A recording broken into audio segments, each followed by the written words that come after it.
Hi everyone, আসসালামু আলাইকুম। আশা করছি যে যেখানেই আছেন সবাই সুস্থ আছেন, ভালো আছেন। আলহামদুলিল্লাহ, আল্লাহর রহমতে আমরাও ভালো আছি। চলে আসলাম নতুন আরেকটি ব্লগ নিয়ে। আর আজকের ব্লগটি শুরু করেছি সকাল থেকে। তো প্লিজ সবাই একটি লাইক দিয়ে ভিডিওটি কন্টিনিউ করবেন। আপনাদের একটি লাইক আমার ভিডিওটি অনেকের মাঝে পৌঁছে দিতে সাহায্য করবে। সকালে আমি অফ ক্যামেরাতেই নাস্তাগুলো রেডি করে নিয়েছিলাম। আর আজকে কিন্তু চা বানাইনি। তাহমিদের বাবা রাত্রেবেলা আসার সময় মিষ্টি নিয়ে আসছিল। মিষ্টি দিয়ে পরোটা দিয়ে খেতে আমার কাছে খুবই ভালো লাগে। তো বাচ্চারা মিষ্টি দিয়ে খেতেছিল, শুধু তাহমিদের বাবা সবজি আর ডিম ভাজা দিয়ে খেতেছিল। আর এই মিষ্টিগুলো খুবই সফট ছিল আর খুবই ভালো ছিল খেতে।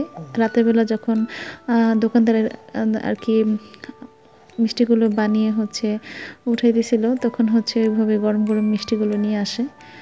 আর রাতের বেলা বেশি এত সফট ছিল যে ধরে মিষ্টিগুলো উঠানো যেতেছিল না। আর এখানে আমি দুপুর রান্নার জন্য চলে আসলাম। এইগুলো ছিল কলই শাক। কলই শাক তো অলওয়েজ আমার সবচেয়ে বেশি ফেভারিট। এই শাকগুলো আমার কাকি গ্রাম থেকে নিয়ে আসছিল। আর শাকের মধ্যে যে ফুলগুলো, এই ফুলগুলো দেখতে কিন্তু খুবই সুন্দর লাগে। তো আমি শাকগুলো সুন্দর করে কুচি কুচি করে কেটে এখন বাগার দিয়ে দেব পেঁয়াজ, রসুন আর শুকনো মরিচ দিয়ে। আর সবগুলো শাক আমি এখন বাগার দিব না, কারণ এতগুলো শাক খাওয়া সম্ভব না। যেহেতু তাহমিদের বাবা কলই শাক তেমন একটা পছন্দ করে না, তবে আমার খুবই ফেভারিট। তো এই জন্য আমি অল্প করে অর্ধেকটা আর কি বাগার দিয়ে নিব, আর বাকিটা আমি ফ্রিজে রেখে দিব। পরবর্তীতে যখন খাওয়া হবে, শুধু নামিয়ে একটু পেঁয়াজ, রসুন আর শুকনো মরিচ দিয়ে বাগার দিলেই খেতে পারবো। তো এখন আমি ভালোভাবে একদম ভাজা ভাজা করে রান্না করব শাকগুলো। কলই শাক দিয়ে আমার কাছে ভাত খেতে খুবই ভালো লাগে। মানে শাকের মধ্যে সবথেকে ফেভারিট শাক আমার কলই শাক।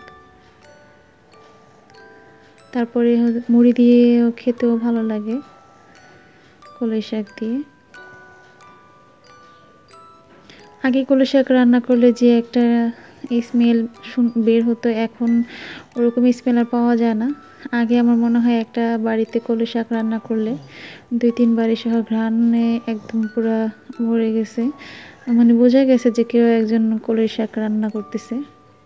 কিন্তু এখন এই যে এত সুন্দর গ্রামের শাকগুলো, এত সুন্দর তরতাজা শাক, কত সুন্দর, কিন্তু রান্না যে করছি কোনো ঘ্রাণই পারতেছিলাম না।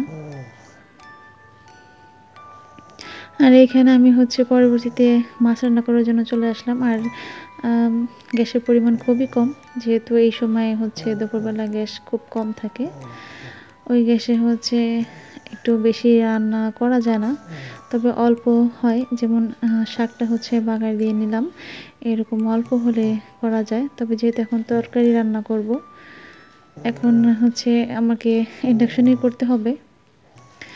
আর আমি এখানে ছোট মাছ দিয়ে বেগুন আলু দিয়ে রান্না করব। আর এগুলো ছিল খল্লা মাছ।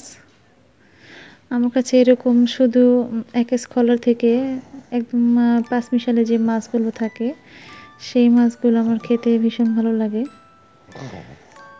তবে ছোট মাছ আমার অতটা মানে পছন্দ, তবে পাঁচমিশালি মাছগুলো আমার কাছে মোটামুটি ভালো লাগে।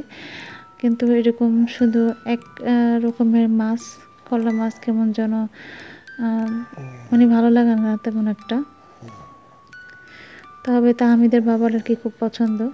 তো এই জন্য আমি একটু প্রথম ভেবেছিলাম যে টমেটো আর আলু দিয়ে করে দিব, তারপর আবার ভাবলাম যে একটু বেগুন দিয়ে দিই। আর উনি যেহেতু রুটিও খাবে রাতের বেলা, তো একটু সবজি দিলে দেখা যায় রুটি খেতে সুবিধা হবে। না হলে দেখা যায় আবার আলাদা করে একটা সবজি রান্না করতে হতো।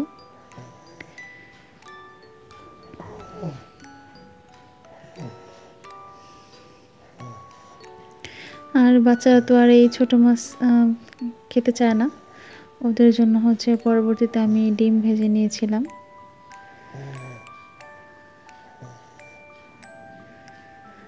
তো বেগুন আলুগুলো ভালোভাবে কষিয়ে তারপর হচ্ছে মাছগুলো কষিয়ে নিলাম।